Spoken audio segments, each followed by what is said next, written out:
Connaissez-vous Tenerife, cette île espagnole faisant partie de l'archipel des Canaries situé au large des côtes marocaines? Résumer Tenerife à une destination balnéaire serait complètement faux. La nature est partout avec ses 3 sites naturels grandioses en commençant par le parc national du Teide au cœur de l'île, le parc rural du Téno ou encore l'Anaga, le paradis pour les randonneurs. En 2021, elle a été parmi les destinations les plus prisées. J'ai voulu comprendre pourquoi cette île que je ne connaissais pas avant attirait autant de personnes. Bienvenue à Tenerife, l'île de l'éternel printemps.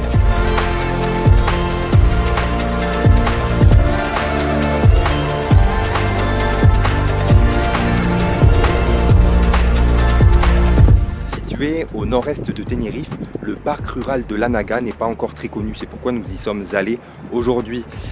Il a été classé en 2014 au titre de réserve de la biosphère, ce qui montre vraiment toute la richesse de cet environnement. On retrouvera un tourisme vraiment plus modéré, un tourisme plus rural. On ne retrouvera pas par exemple les grands complexes hôteliers qu'on pourrait retrouver sur la côte sud. Il y a beaucoup de sentiers de randonnée dans le parc rural de l'Anaga et beaucoup les oublient lors de leur séjour à Tenerife. Je vais vous montrer pourquoi le parc rural de l'Anaga est considéré comme le paradis des randonneurs. Allez, c'est parti!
Ce matin, nous sommes partis à la découverte du Teide. Le Teide, c'est le volcan qui se trouve juste derrière moi. C'est le plus haut sommet d'Espagne avec ses 3718 mètres d'altitude. La route qui traverse ce parc offre des points de vue spectaculaires sur ce volcan et la végétation rase aux alentours me fait clairement penser à la plaine des Sables à La Réunion. Je vous amène découvrir la beauté de ce lieu. Allez, c'est parti!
On continue l'exploration de la zone du volcan de Tenerife. On s'est dirigé cette fois vers l'ouest du volcan pour faire 3 randonnées. La randonnée du Chinchero. Le Chinchero, c'est un ancien volcan actif. Ce n'est pas le volcan du Chinchero, mais bien le volcan du Chiniero. petite rectification. Puis ensuite, on va se diriger vers la randonnée de Samara pour enfin finir à la randonnée de Roque de Garcia. Ce qui est intéressant avec ces 3 randonnées, c'est que ça nous offre des points de vue assez beaux sur le Teide en lui-même, mais également sur toutes les formations, toutes les coulées de lave qui ont eu lieu au fil des années.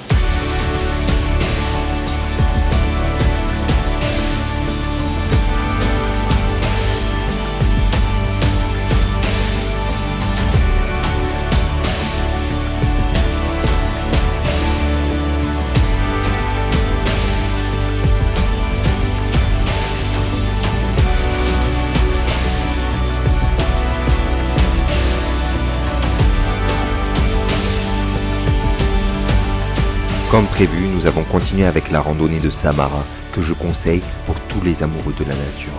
Au programme, la découverte de la forêt de pins canariens, des cônes volcaniques et un paysage hyper photogénique.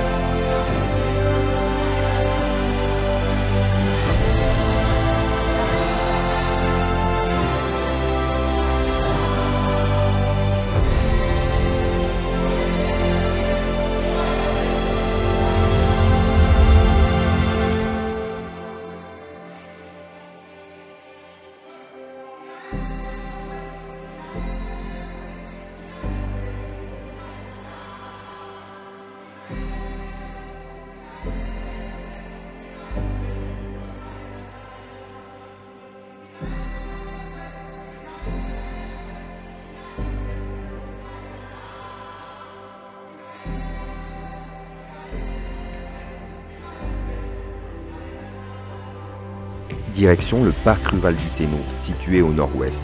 Il s'étend sur plus de 8000 hectares et est reconnu comme l'un des plus beaux espaces naturels de l'île. C'est une région isolée, avec des petits villages perchés, dont le plus connu Masca, qui a un petit air du Machu Picchu. Il y a également Los Gigantes, un ensemble impressionnant de falaises calcaires. Pour la petite fun fact, le Thénault était à l'origine une petite île séparée qui s'est progressivement unie à d'autres pour former l'île actuelle de Tenerife. On se quitte sur de belles images et surtout, croyez en vos rêves.